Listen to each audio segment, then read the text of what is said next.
Today, we are on the second chapter on confession. In the chapter of confession, we are on 24th stanza. Okay?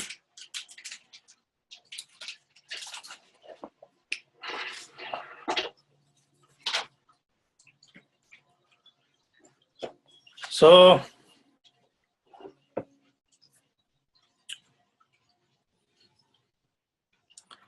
generating bodhicitta where it has not been arisen yet,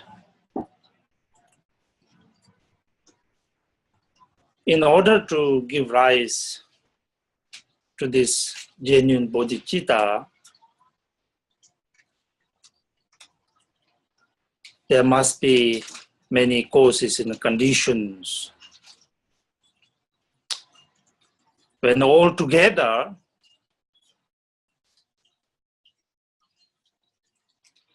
when everything is gathered,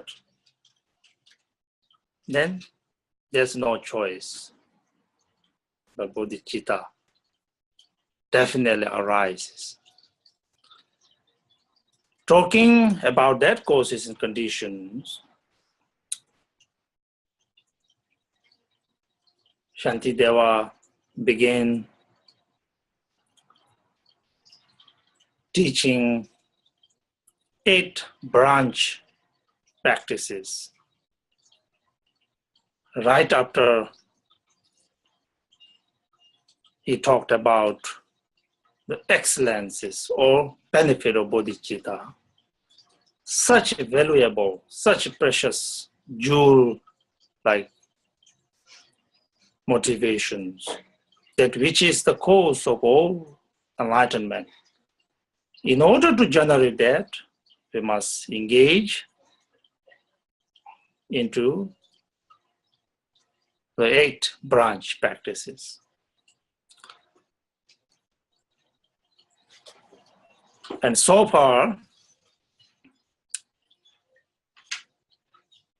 in the chapter of confessions,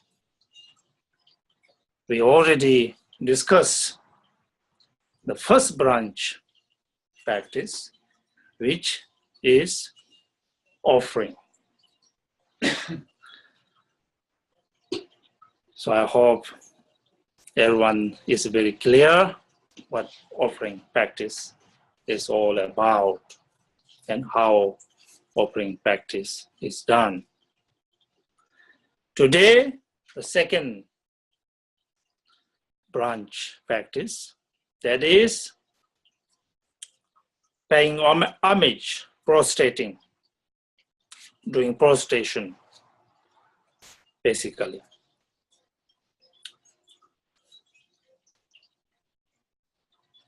So, this practice is again very, very important in order to generate bodhicitta.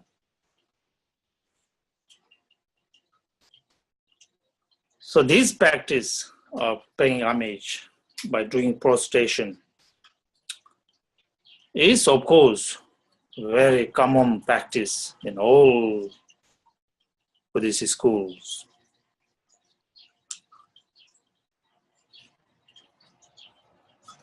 One reason doing prostration is basically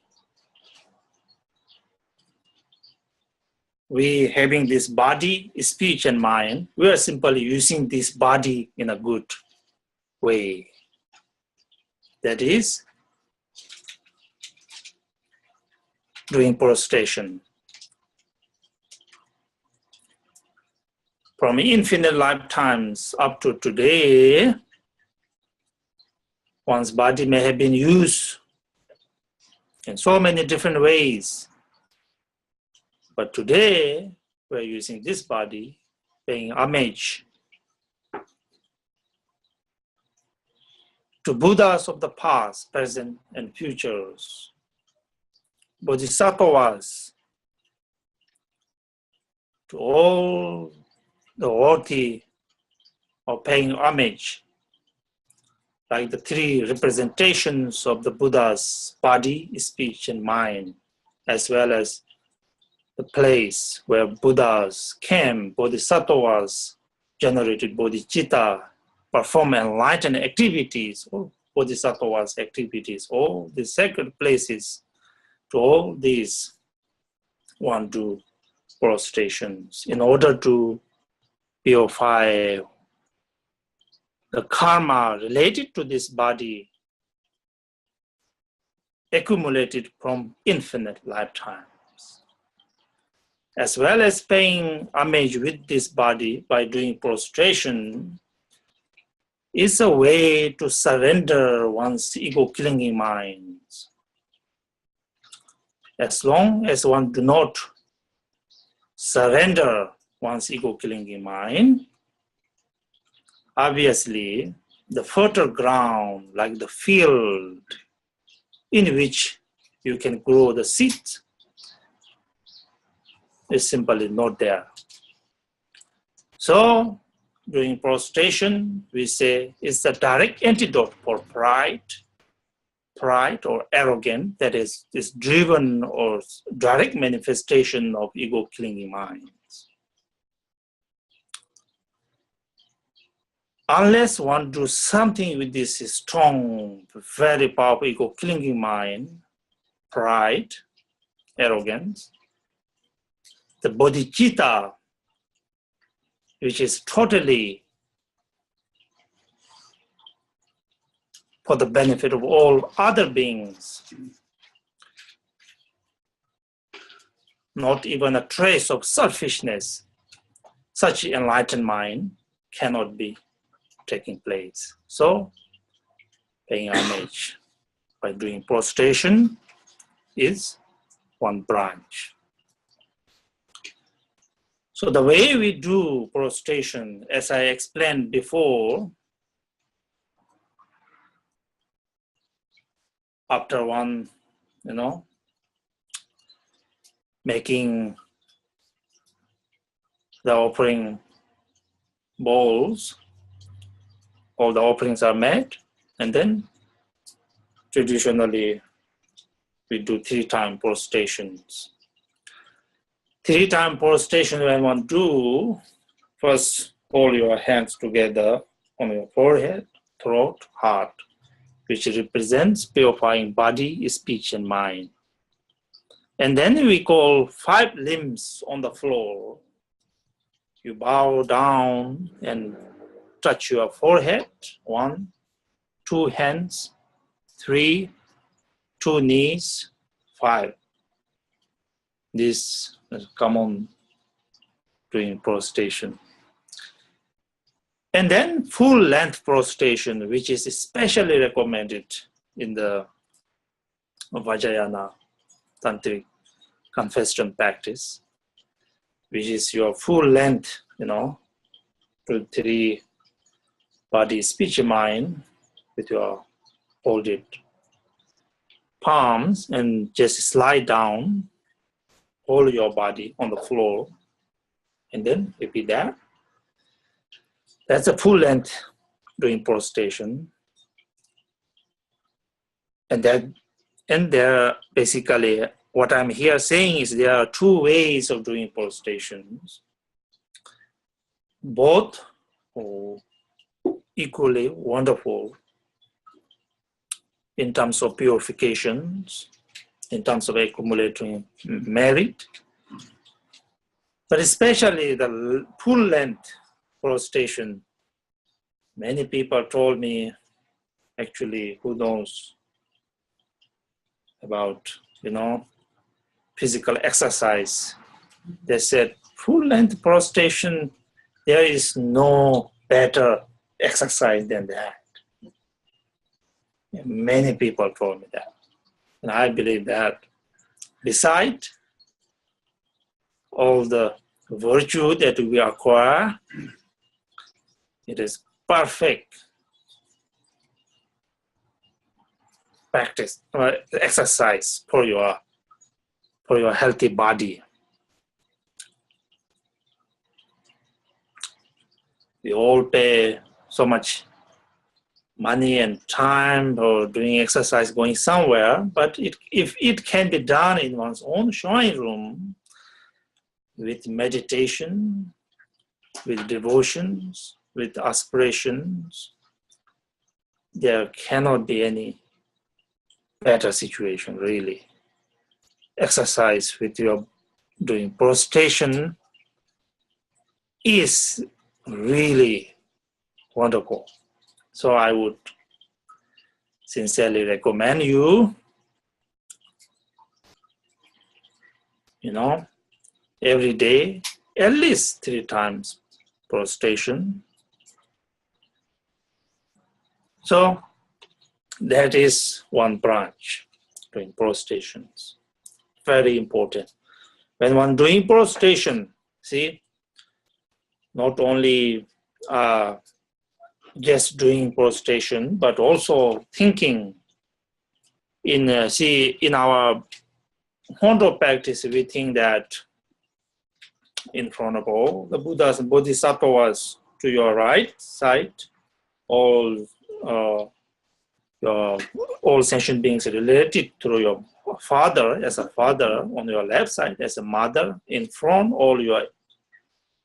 all the beings that who one do not necessarily like, and around and behind, and all sentient beings, one lead all sentient beings with one motion doing prostration, with one speech, sound, saying, take refuge in Buddha jewel, Dhamma jewel, Sangha jewel, and with one thought, basically the devotions, heightened sense of admirations to all the Buddhas and Bodhisattvas who embodies this, bodhicitta, and especially, in the Vajrayana teachings in Shantideva here also, the instruction when one do the prostration, he instructs us to visualize multiplying one's body, hundreds of millions, so one can think of. So many of you not doing yourself. Other, instruction says that you lead all sentient beings. Another way to visualize. Here, you think your body multiplies infinite ways, and then all this infinite body doing again the same motion, body, speech, and mind, all synchronized and prostration. Okay, that is the second branch practice.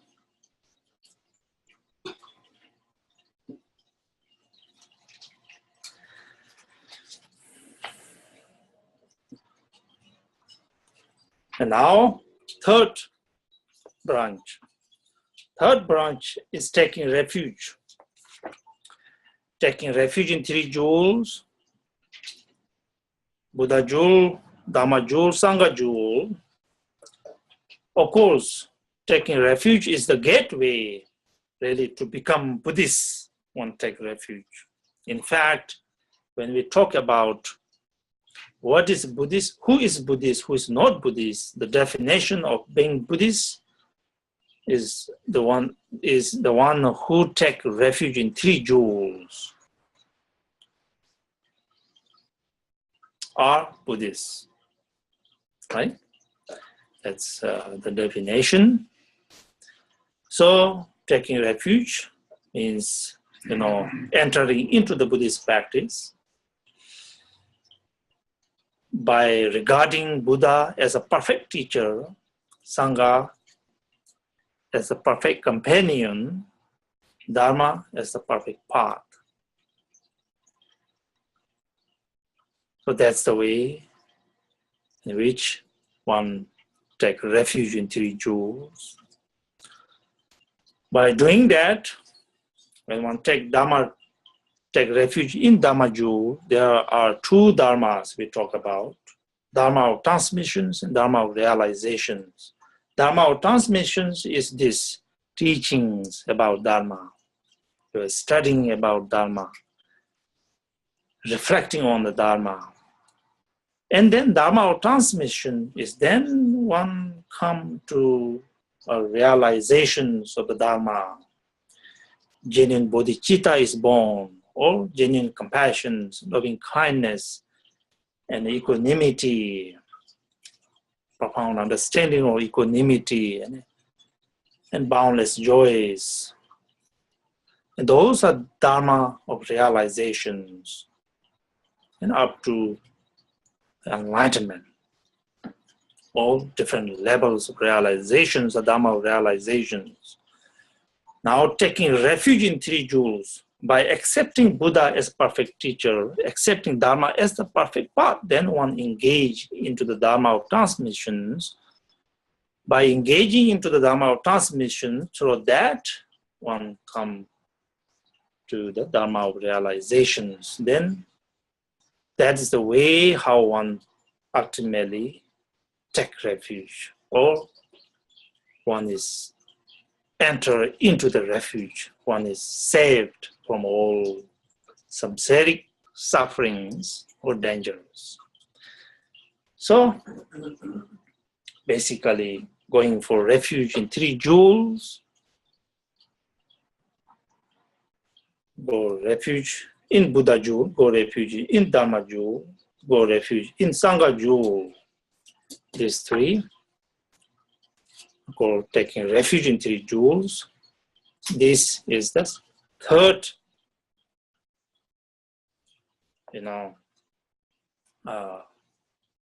branch. Obviously, without taking refuge in three jewels, genuine bodhicitta cannot be horizon. So that is the taking refuge is therefore is a third branch practice. Now stanza 27. From here on, Shantideva clearly talks about the confessions, practice of confessions, which this chapter is named after. Now, before we begin, let me first talk about confession.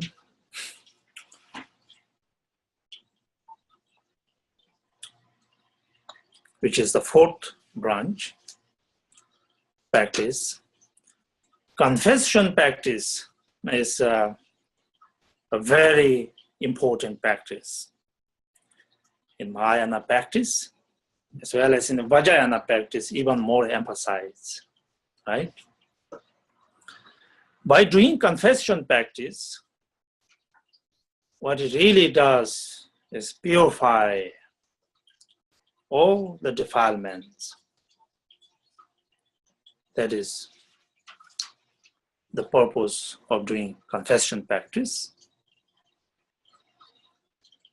Now, both Mahayana and Vajrayana teachings, of course Vajrayana is, by the way, Mahayana, but all Mahayana are not Vajrayana teachings. For instance, at the beginning, I mentioned that this text is Mahayana teachings, but not Vajrayana, right?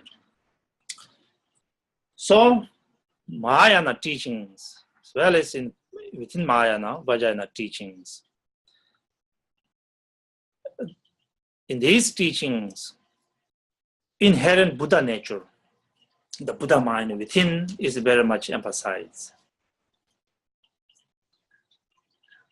That is to say, inherently, all sentient beings are not defiled beings, ignorant, delusional beings as we are.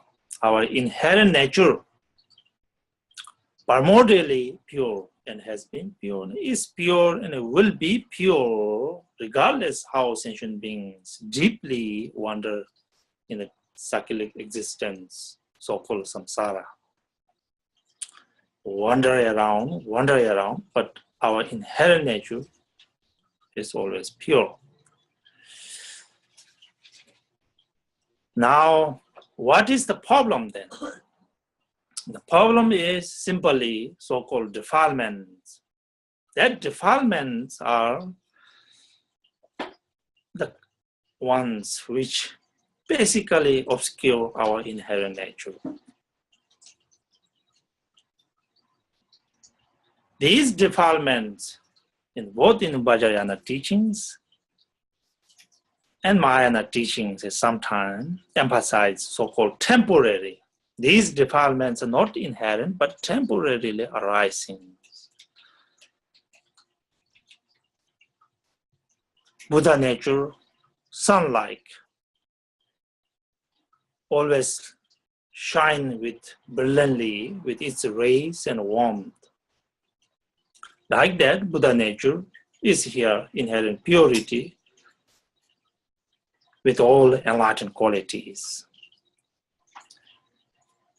But temporarily arising defilements like the cloud-like, baselessly hanging around and temporarily obscuring our true nature.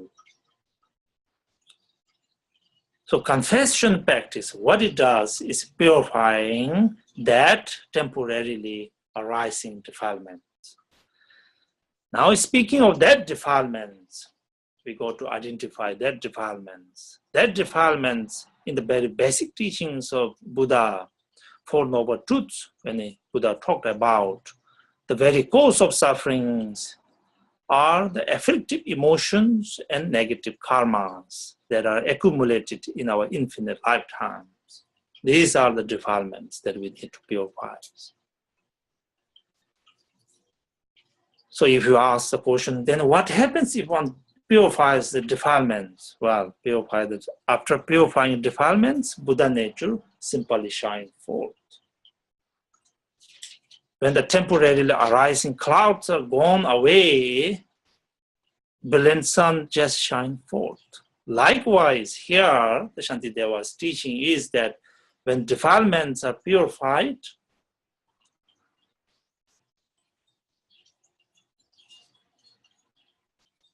the bodhicitta, the enlightened quality, will simply shine forth.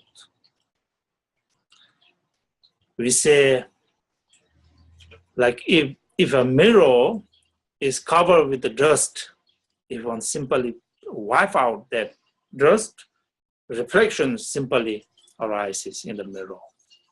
Like that, when defilements are gone, enlightened qualities just shine forth. Bodhicitta just shine forth. So therefore, confession practice is very important. All other branch practices are important, but still, confession practice. Purifying all the karmas accumulated, really. If none of these things are purified, these will remain there as an obstacles to one's path. So therefore, in order to effectively one generate bodhicitta, one first and foremost, one have to clear the path, purify first the defilements, and then genuine bodhicitta can take place. Therefore, Shantideva here emphasizes the whole chapter, not whole chapter, but a lot of this chapter is dedicated to explain the confession practice, purification practice. Okay. The 27, stanza 27, basically involves, Shantideva involves asking all the Buddhas, Bodhisattvas, have support for, doing this purification practice. Okay. So now,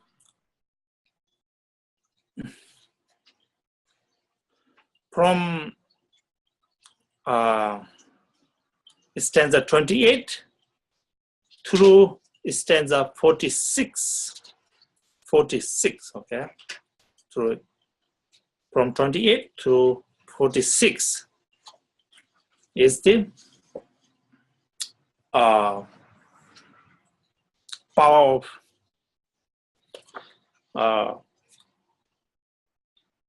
sometimes translated as regret or remorse, basically recognizing the negative karma as negative karma. Now here, let me first explain briefly how the purification practice takes place. During purification practice, we do talk about 4 powers. Power of regret, remorse, power of support, 2, power of antidote, 3, power of resolutions.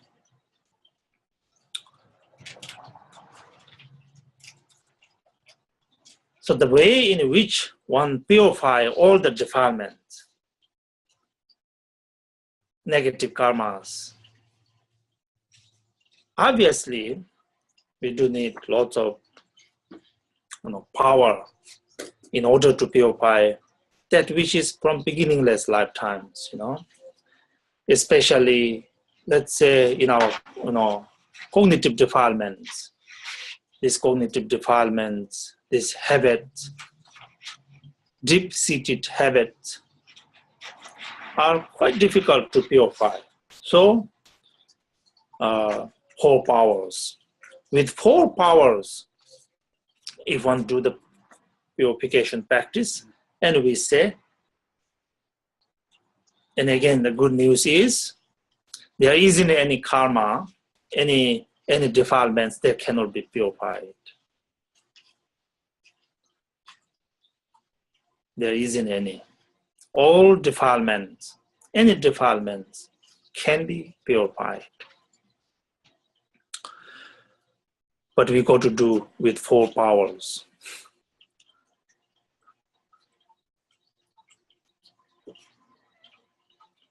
Now, speaking of karmas, purifying all these defilement karma and afflictive emotions, one may think that, well, I do not remember anything doing bad things, But here we are talking about from infinite lifetimes karmas. That karmas quite vast. I won't go into detail, but karmas, for instance, committed directly by oneself,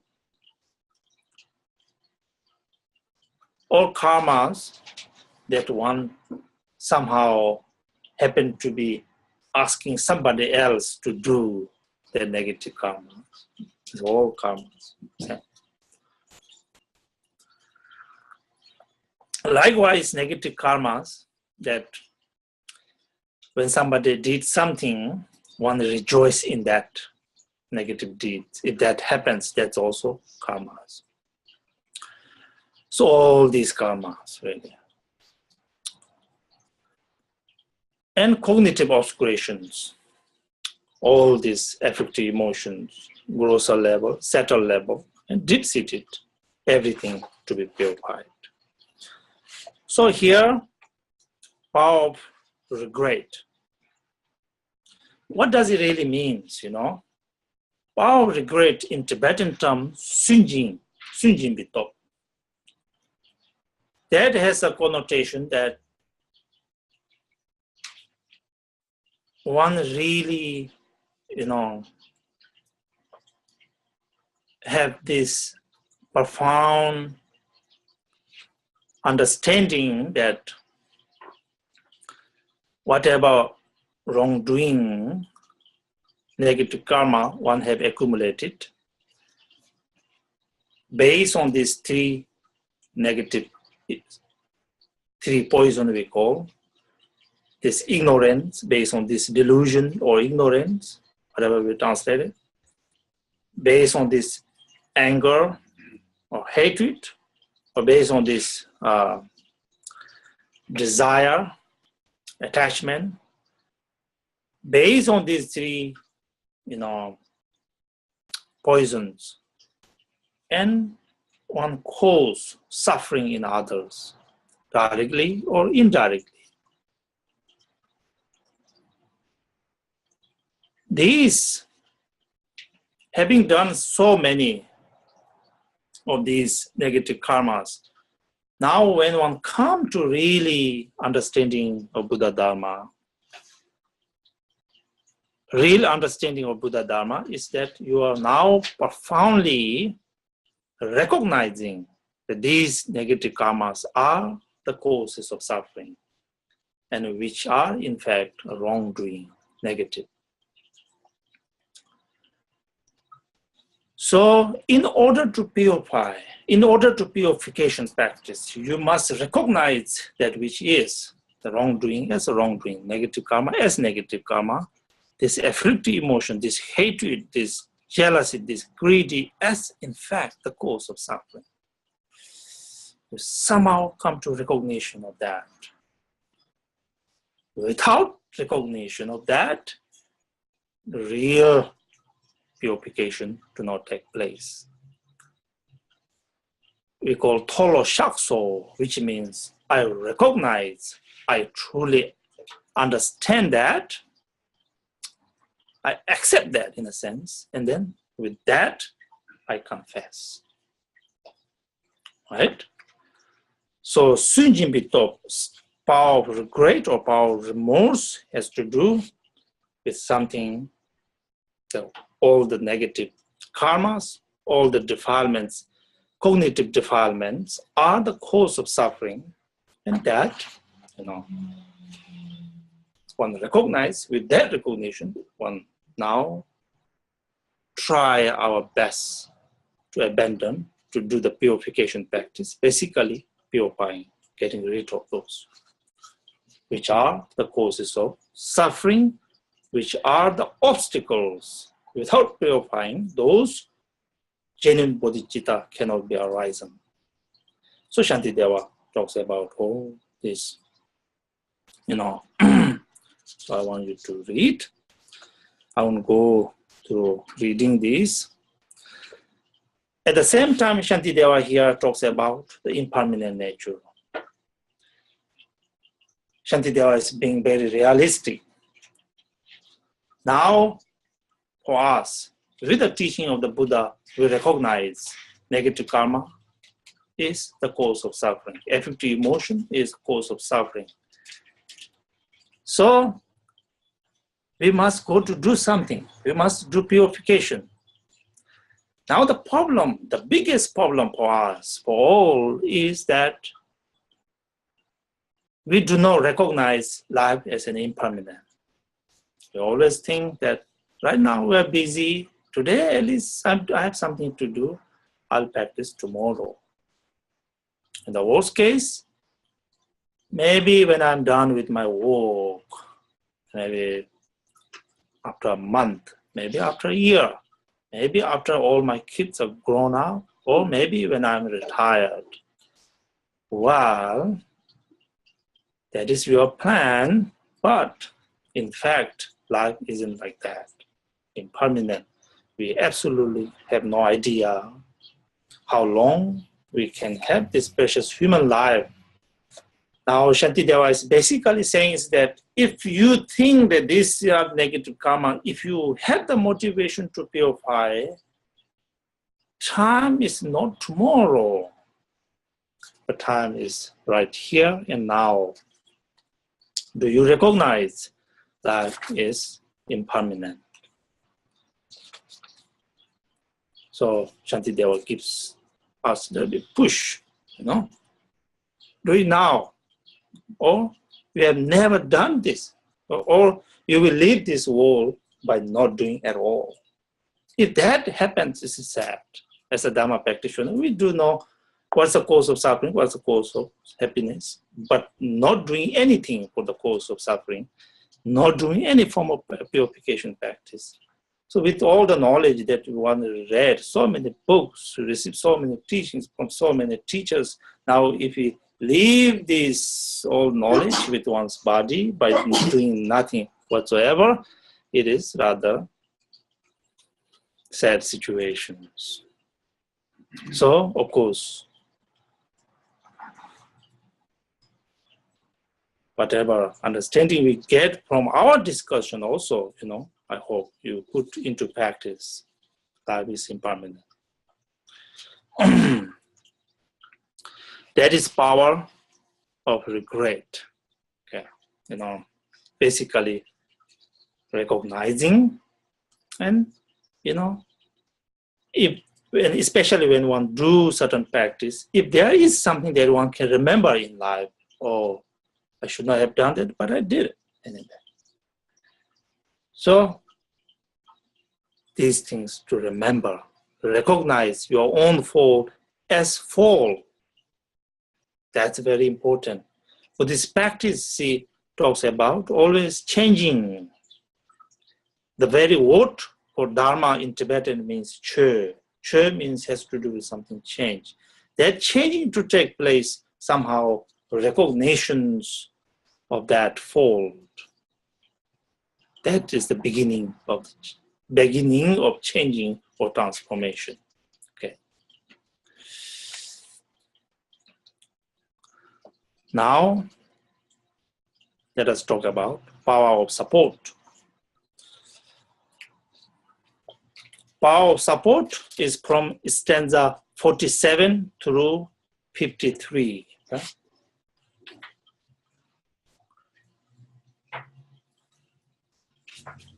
What does it mean power of support? Power of support is simply we are invoking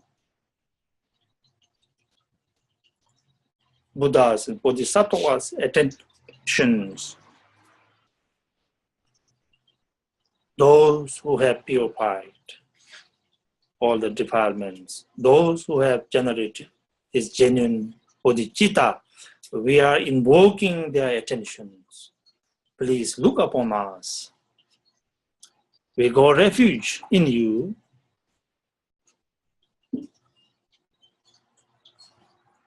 Here we are asking their blessings, their support.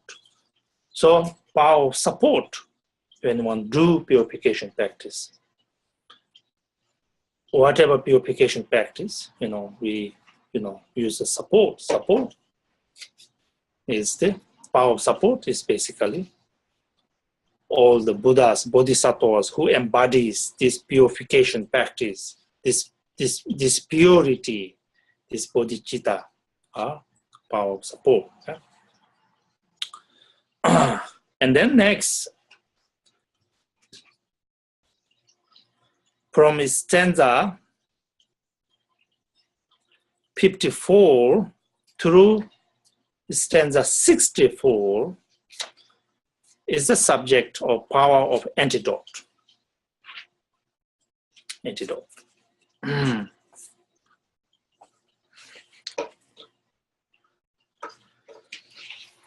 Within this power of antidote, what is power of antidote? Power of antidote is actual, performing in order to purify bodies, related karma, one do prostration. In order to purify speech-relating karma, one do recitation. And all these things, basically actions, actually doing the act of purification is the power of antidote. Within this, Shantideva first talks about, from this stanza 54 through 62, Shantideva gives us the reasons to engage in the power of antidote. Why we purify, basically, So these are very, very important. You really have to sit down and read thoroughly. What Shantideva really talks about, the reason to do this purification practice. is that he's saying that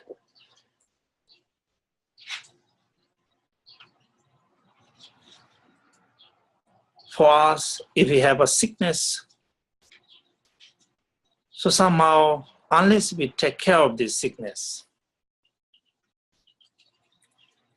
we will not be in happiness.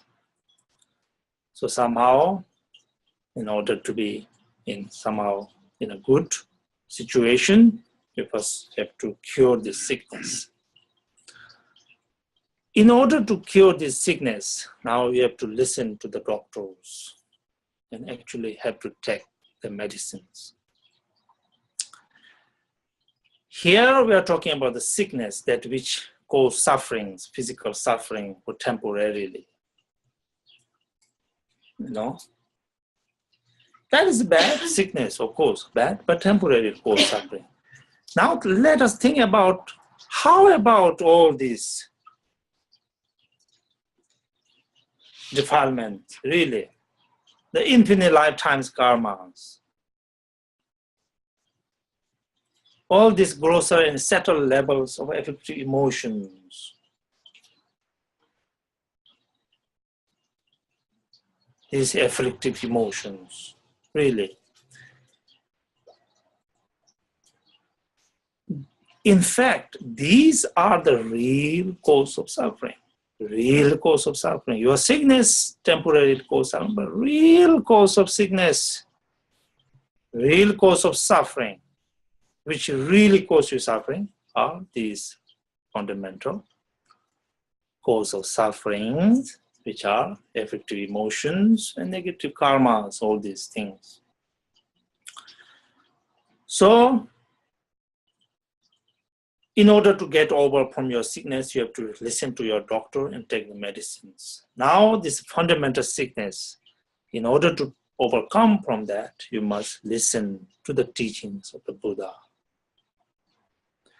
Yes, there are wonderful physicians who can prescribe us all kinds of medicines, but who can actually prescribe us healing from fundamentally, this cause of sufferings?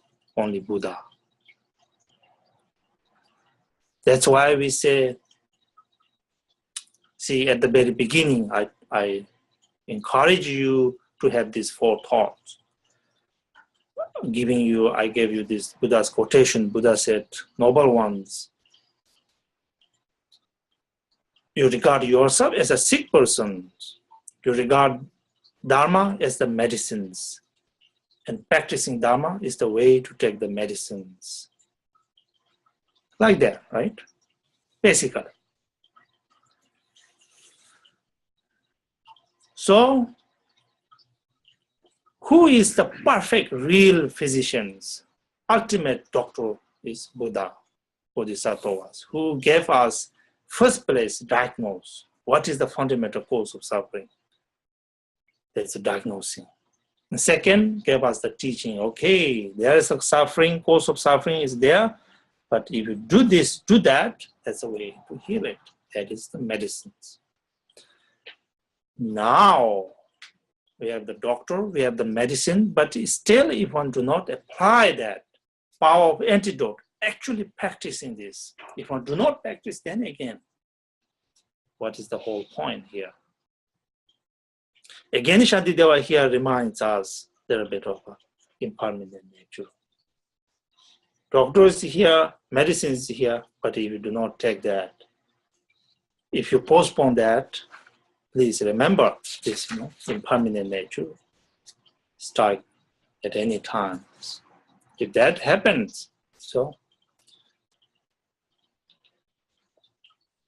masters of the past said, as if we went to the island of the jewel and we wander around, appreciate. But if we leave the treasure, all this jewel island without taking any jewel, empty-handed, that is not a good idea. As well as we talk about, see, Shantideva said, precious human body is like a boat which is in perfect conditions, ready to sail across the ocean of samsara. That is our precious human life. But if you let the excellent conditioned boat just sit there and rot, isn't that a big waste? So all these examples. Anyway, Shantideva is again asking, if you have the motivation, time to do is right now.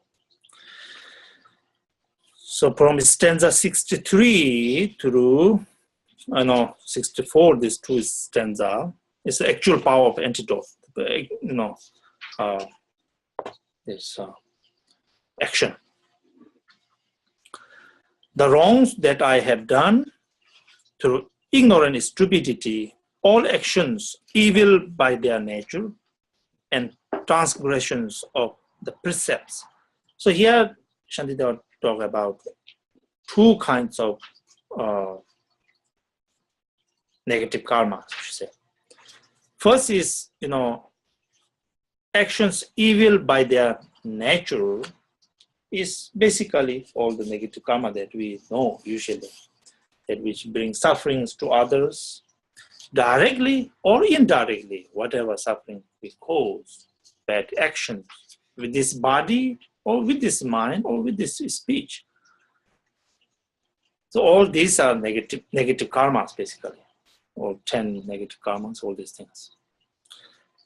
And transgressions of the precepts, that has to do with if you are monk or nun, or as a Buddhist, one take refuge in Triju, or we have these fundamental precepts. That is, of course, fundamental precepts. Now here, okay, I'm a little bit going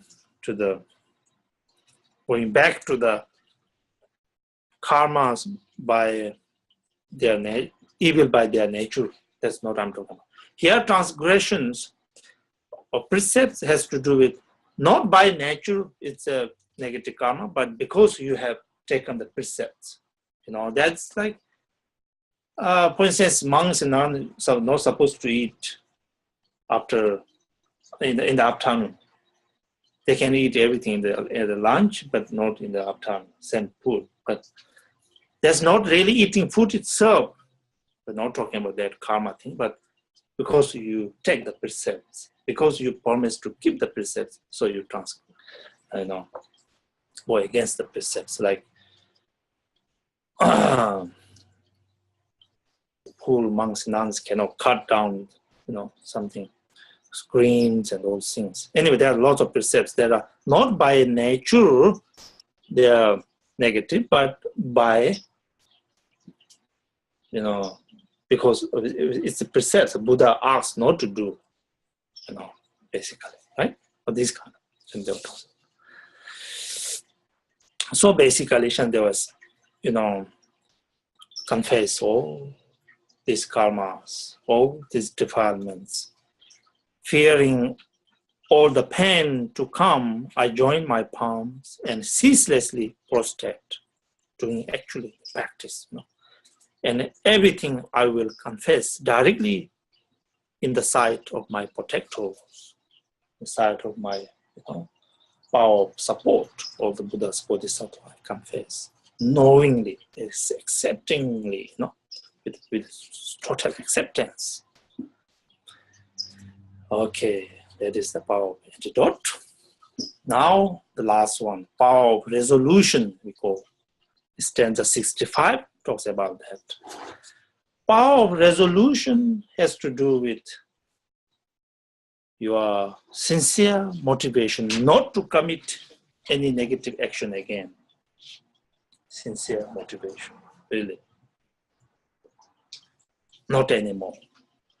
I always say this, long time ago, somebody I know, not necessarily Buddhist, he came to me and said, in Dharma circle, you guys supposed to practice, Dharma and all this, but some people are not that good. all the samsara is manifesting around, I guess. Why is that? He said. So I said to him, well, as a Buddhist, we don't mean that we be able to practice all the principles, you know. We are, after all, human beings, and we have all the things that the rest of the people have. So when things happen, we do get upset. But what really defines us from the regular people, we as a Buddhist, we have this power of resolution. We are committed. We are committed to be good. We have a we must have a pure motivation to be Bodhisattva-like. Motivation must be there. If there's no motivation, really, then we have nothing. Nothing is left. We must have the power of resolutions, not, you know, intentionally hurting anybody directly or indirectly. We are totally committed to generate bodhicitta. We are totally committed to become basically bodhisattva, good practitioners. We should be. Even though then, you know, it doesn't mean that we can always live by the principles. Things happen. There are people wherever you go, wherever time, you know, somebody is always there to get on your nerve. Somebody is ready to shake your comfort zone. That happens. But our real motivation should not be lost. Always there, power resolution. Always wonderful to be a wonderful man, to be a wonderful practitioner, to be a genuine, benevolent, wonderful, noble being. Bodhisattva-like, our motivation, sincere motivation must be there. So that defines us, who we are. At least that's what I think.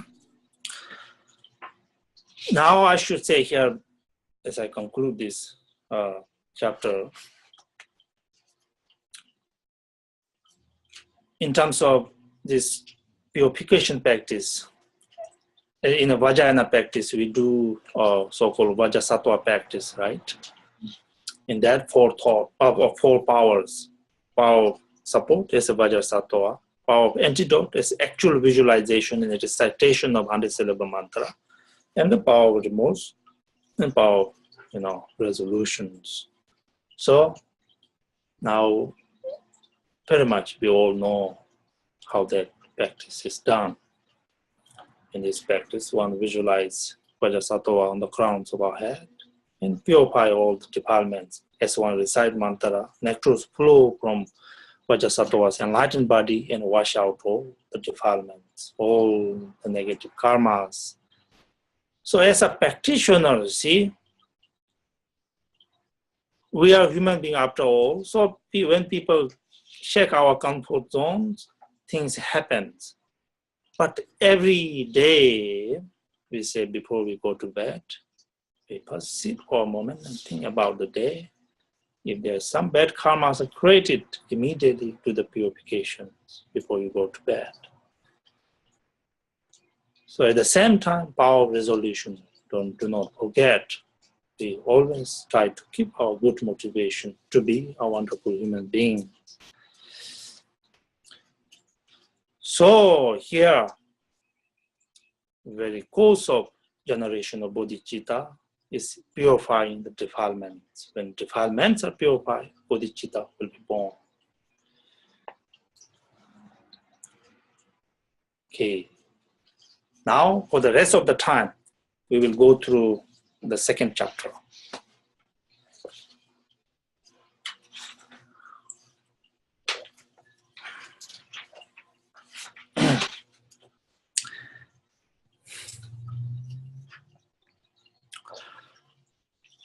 as I said at the beginning, this second chapter and third chapter,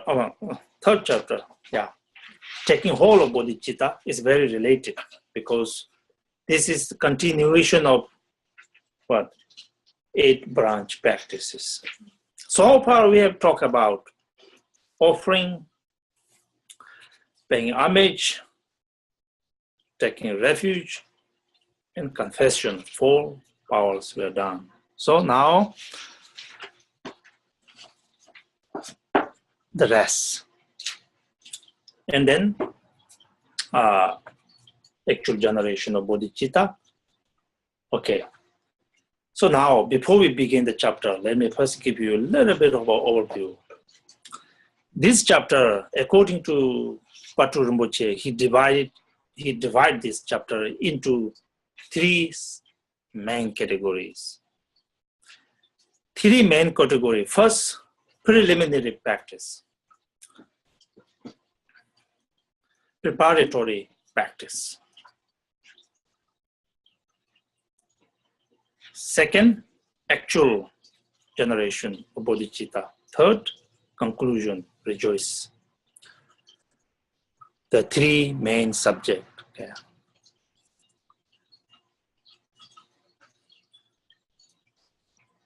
First, preparatory subject or preliminary subject. He divided into 2 sections. First section is accumulation of merit. That is continuation of 8 branch practice, basically. The rest of the branch, rejoice and all these things. Accumulation practice. Second, which talks about maintaining. Okay. So you keep that in your mind. So everything looks very simple here.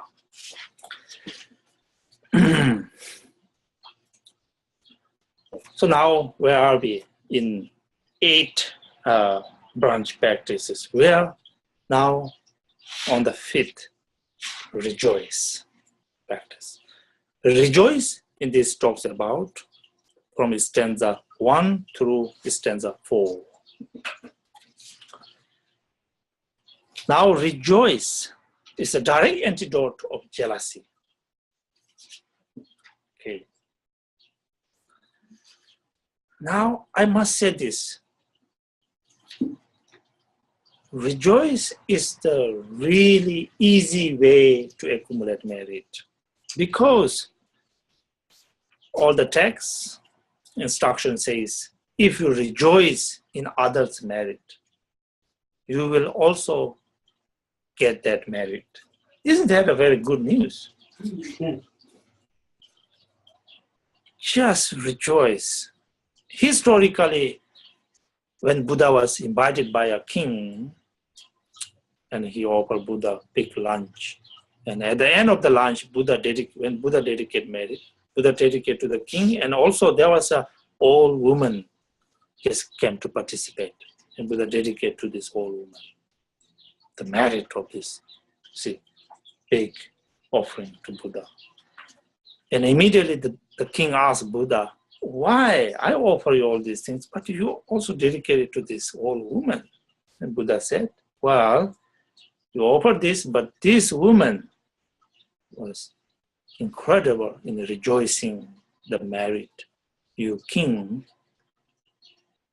accumulating. This old woman was so much in rejoice, all these wonderful deeds of the king. So she gets same merit. Like that. So rejoicing. Rejoicing, we're not talking about big thing. We're simply rejoicing to the fact that when one hears somebody did something wonderful, rejoice in that. Wow, wonderful, really. Basic thing, day-to-day lives, You rejoice in that merit. You just be happy with that wonderful deed, And as a Buddhist practitioner, we go much further than that now.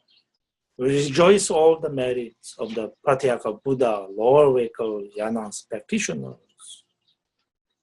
We rejoice in the merits of all the Buddhist Bodhisattvas. We rejoice in the merits of all the masters. Ultimately, we rejoice in the merits of all the Buddhas of the 3 times. Basically, rejoice. Rejoice is the one really gives you incredible blessings. Not only you acquire great merit, but also easy way to accumulate merit, I should say, easy way to accumulate merit. But it's also a beautiful heart, really. As a practitioner, I warn you, some have some kind of, we tend to have some kind of negative mind that is based on our jealousy. When we see good things, we still think, oh, maybe he or she did that because of that. Some kind of interpretation trying to make up. This is bad, that is bad. I hear that is bad, and that is bad. Bad, keep on going. So, negative mind. Your mind is completely consumed in your jealousy. So that is something to be always aware. Instead,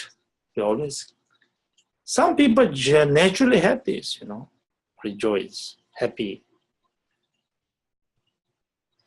So here, we're not talking about rejoicing a simple thing. Of course, rejoice in simple matter is the starting point. Now we are rejoicing all the Buddhas and Bodhisattvas, infinite great merit, really accumulated. We all rejoice, okay? Very important. Very important. Do that. It stands a fifth. It's now 6th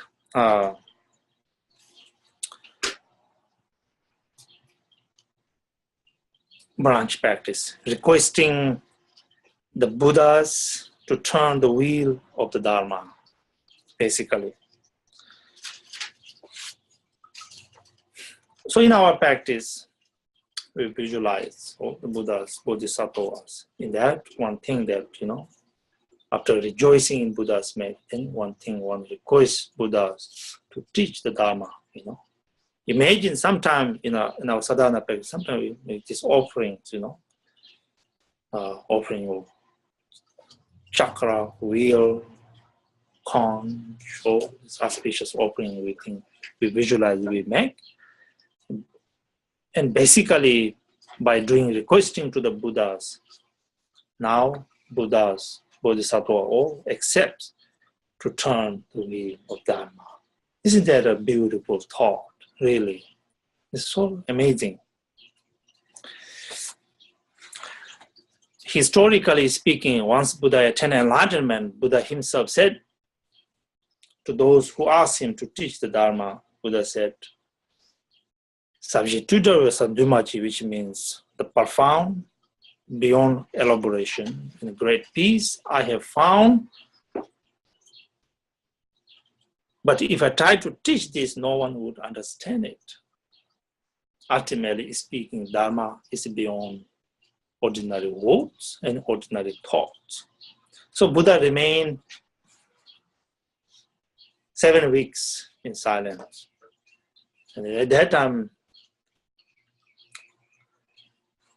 Brahma and Indra offer Buddha white conch,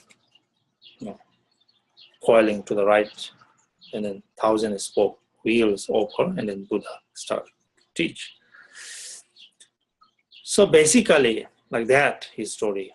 Here we are individually, we are, visualizing, we are, in the presence of the Buddha Bodhisattvas on request, and one thing they accept to turn the wheel of the Dharma. Now 7th, stanza 6, is praying that the Buddhas remain and do not pass into nirvana. Basically here, one request that all the Buddhas, Bodhisattvas forever remain there, forever remain, really, for the benefit of all sentient beings. There are some Bodhisattvas whose whose activities are now completed, now ready to leave. So here, what one actually doing is that requesting all the Buddhas and Bodhisattvas forever remain in us, with oneself, always. So it is said that by doing these branch practices, like requesting, turning the wheel of Dharma, asking you remain, all these really has a great merit, removing all wrong views in one's, preventing all wrong views to arise. And by doing these practices, one lifetimes, one will be always in the contact, in the connection of the Buddha Dharma. Especially asking Buddhas to remain and turn the wheel of Dharma, one will have a long life. So all this merit, basically, a wonderful, among 8 branch practices, these practices, something that one visualize. One request Buddhas, Bodhisattvas to remain, and then one thing that now they accept to remain forever to turn the wheel of Buddha Dharma until samsara is empty. That in itself, it is profound merit. Okay. Now we come to the last branch practice, dedication. This is from stanza 7 through stanza 10. Okay. Dedication practice.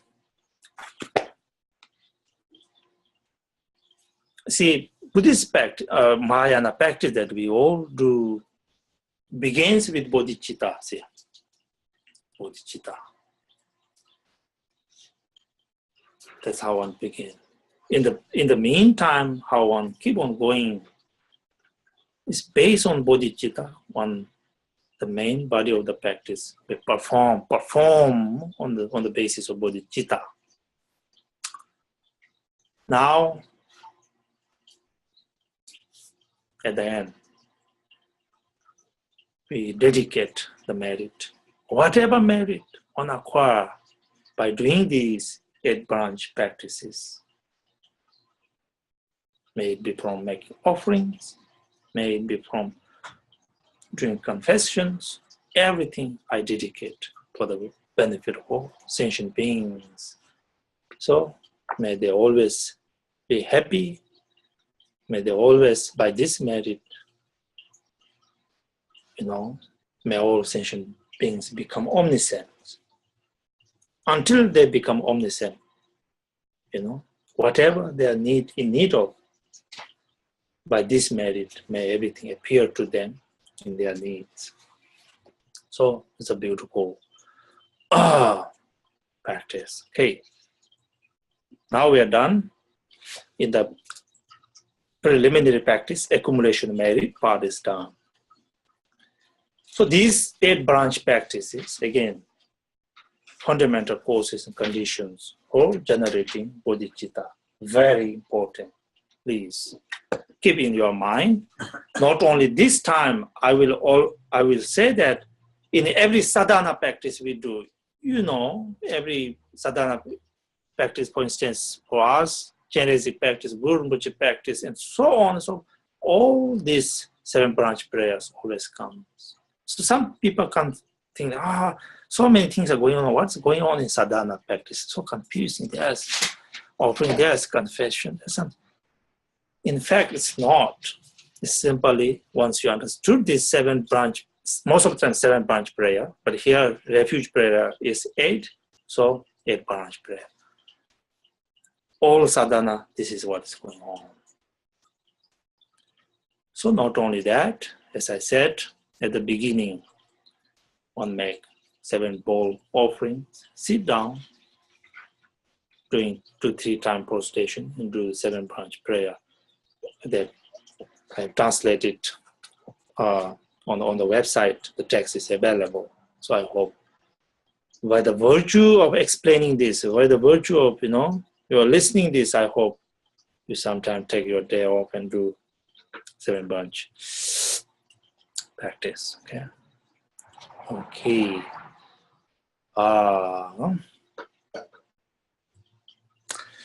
There are not many left. I'll just finish this, Okay. Not many left. But okay with the time, not that bad. Okay. So the one reason that I'm trying to finish this third chapter is because today is full moon day. Everybody, please. Full moon day, wonderful day. Every minute you spend listening Dharma, merit is much larger than usual. So have some patience and continue to listen.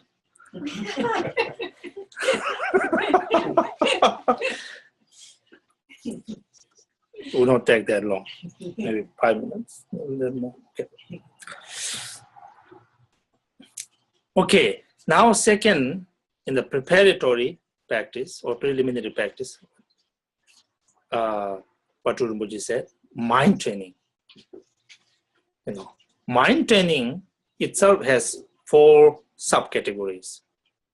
First is actual mind training. Second, the reason for doing mind training. Third, dedication of one's own body. Fourth, making aspirations. These are very big. It stands up 11th. I hope you can memorize this in English. We do in Tibetan, all this, we do this prayer all the time. Basically here, Shantideva, when he says mind training, we are training our mind in order to generate bodhicitta. Somehow mind needs to open up. Mind needs to open up, loosen up. Ordinary beings, we have the fundamental cause of suffering as ego clinging mind, that one cling onto oneself. With that, everything one do is for the benefit of one's own, disregarding all others. So all this happens really. So somehow, in order to genuinely take this bodhicitta in one's mind stream, once this ordinary mind must loosen out, this grip of ego clinging mind must clear out. In order to do that, dedication kind of open up. So in this practice, see, it reads, my body,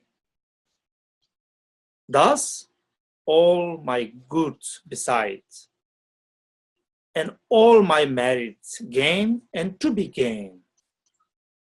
I give them all and do not count the cost to bring about the benefit of all motherly sentient beings.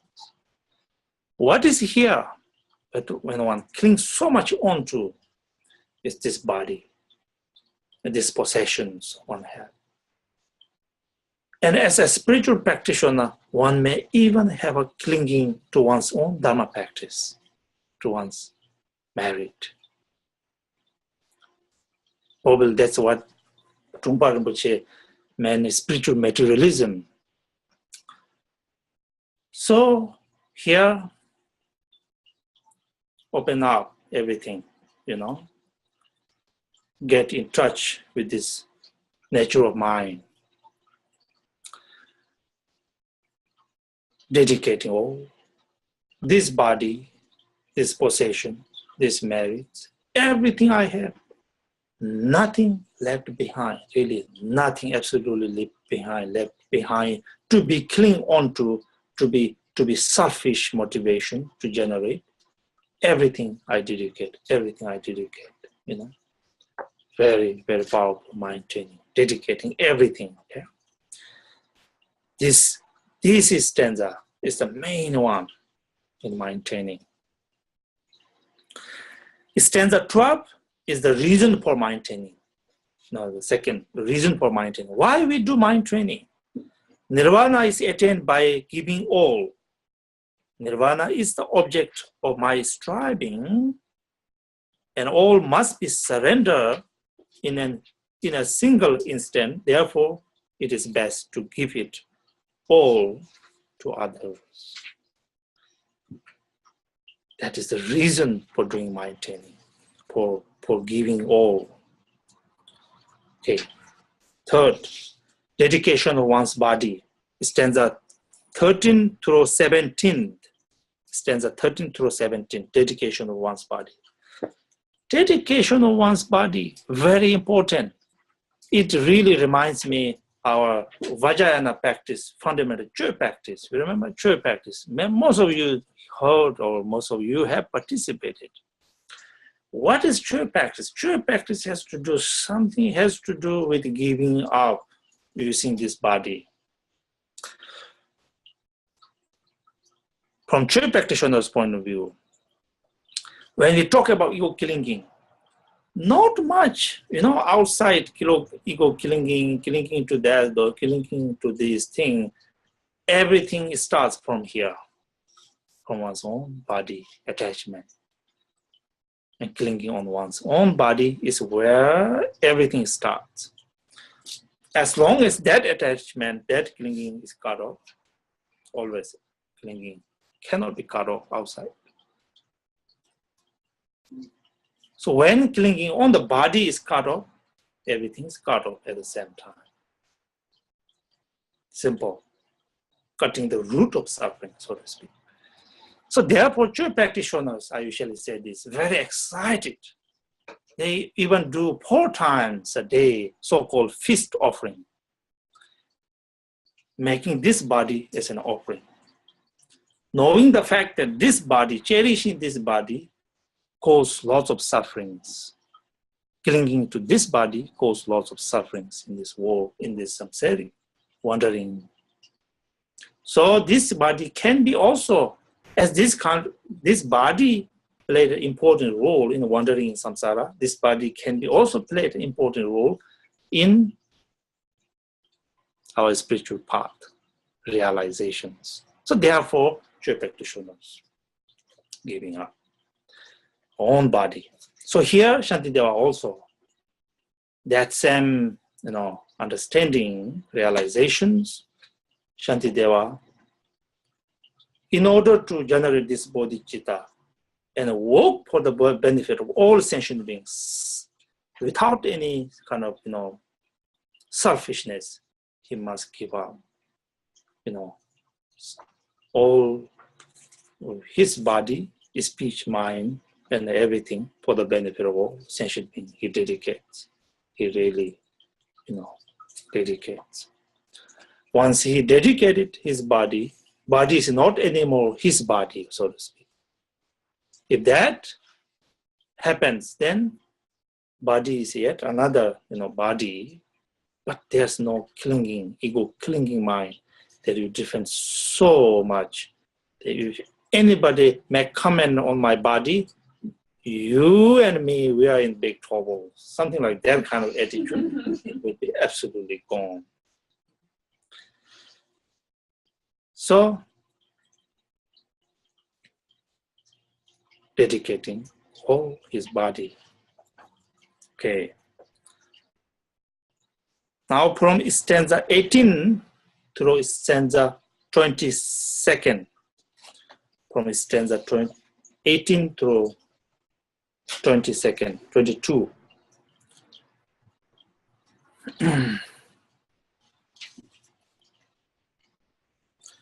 This we call aspiration, really, aspirations.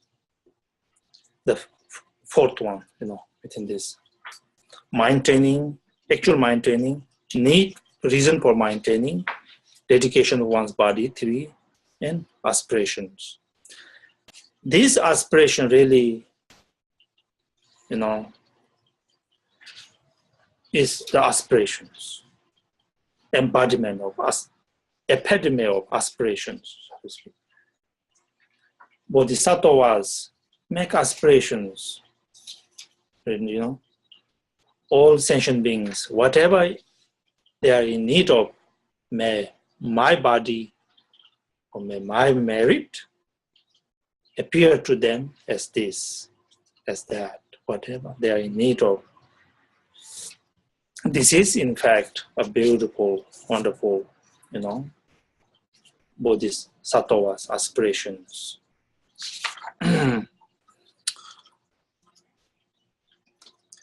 May I be a guard for those who are protectless, a guard for those who journey on the road, for those who wish to cross the water. May I be a boat, a raft, a bridge, and so on and so forth. Whatever sentient beings in need of, may I appear to them in that need. Ultimately, speaking, Shantideva dedicated for the benefit of all sentient beings, for the enlightenment of all sentient beings. Until that aspiration is fulfilled, within that, whatever sentient beings in need of, may I appear in that specific way. So, please read this and think about Bodhisattva's aspirations.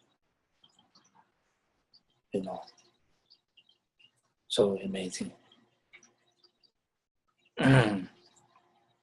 So amazing. Okay. I won't go into detail about it. Now we are here on the main subject, actual vow of bodhicitta, preliminary practice and actual generating the bodhisattva vow.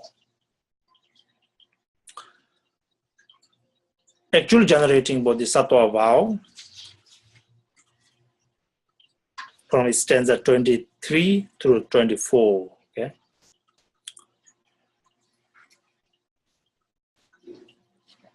So, generating bodhisattva vow, we talk about.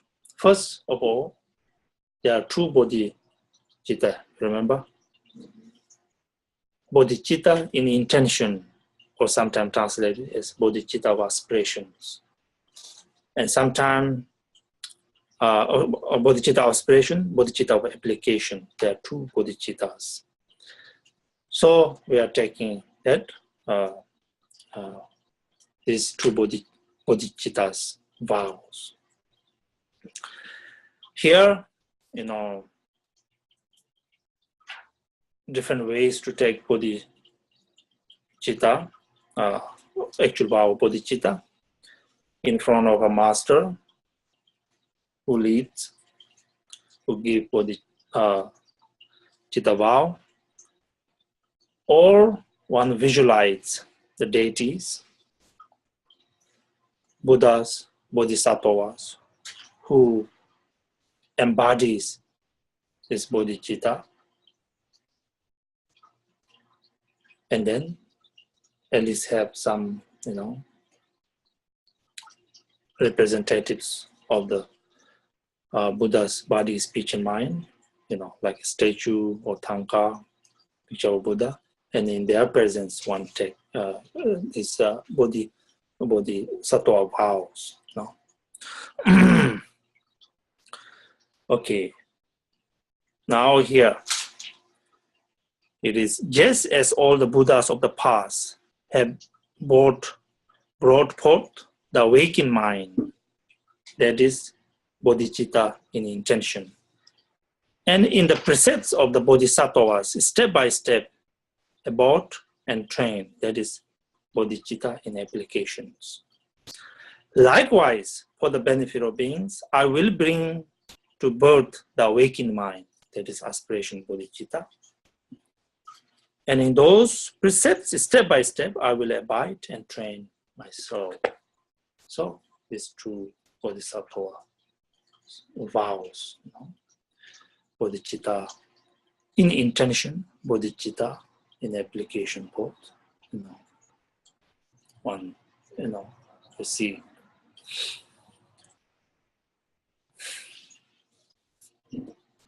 So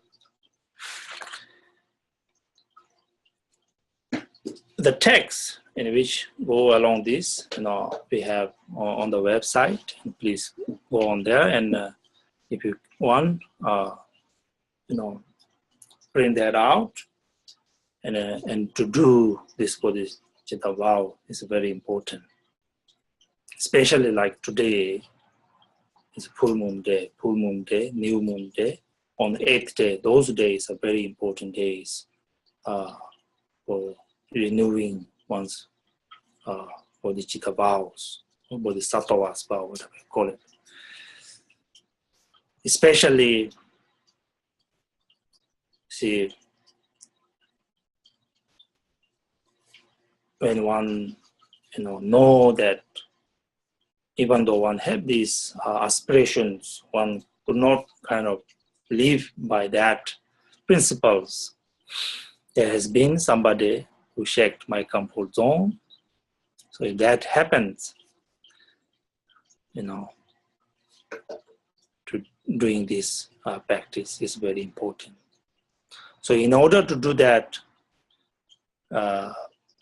you should have a small shrine, and in front of the shrine, you make this 7-bowl water offering and do 3-time prostration, and then begin the text. Text begins with 7-branch offering first, and right after that, text begins invoking all Buddhas and Bodhisattvas' attention for taking this vow, and then taking refuge in 3 jewels begins, and then right after that, this 2 stanza is there. So this is actually how you receive the Bodhisattva vow. And at the end, you think that now you have received this vow, you have renewed this vow. In a sense, renewing. We all have been doing this practice, but time and time over, renewing this is very important. One of my really wonderful memory is doing this is in Bodh Gaya in India, where Buddha attained enlightenment. There we used to do, Nyingma Molam, great Nyingma Molam festival. I attended that Molam festival at least 7 times, 8 times, I remember, something like that, when I was in the monastery. And every morning, we used to do Molam for 10 days, which they still do, if you can visit. Wonderful. Probably are still doing this practice of taking Bodhisattva's vow. And anyway, in the morning, in the stupa, not that big, small, but within that stupa, His Holiness Benol Rinpoche and all Nyingma high lamas and Tulkus in campus, we all try to fit in as much as we can in that. And His Holiness Benol Rinpoche used to lead this practice. And we all in this sacred place with all the great masters, Bodhisattva-like masters, taking Bodhisattva's vow was something very, when I think of, I feel very great. So like that, basically in sacred place, when you want to visit during this kind of ceremony, is also very important. Yeah. Very important.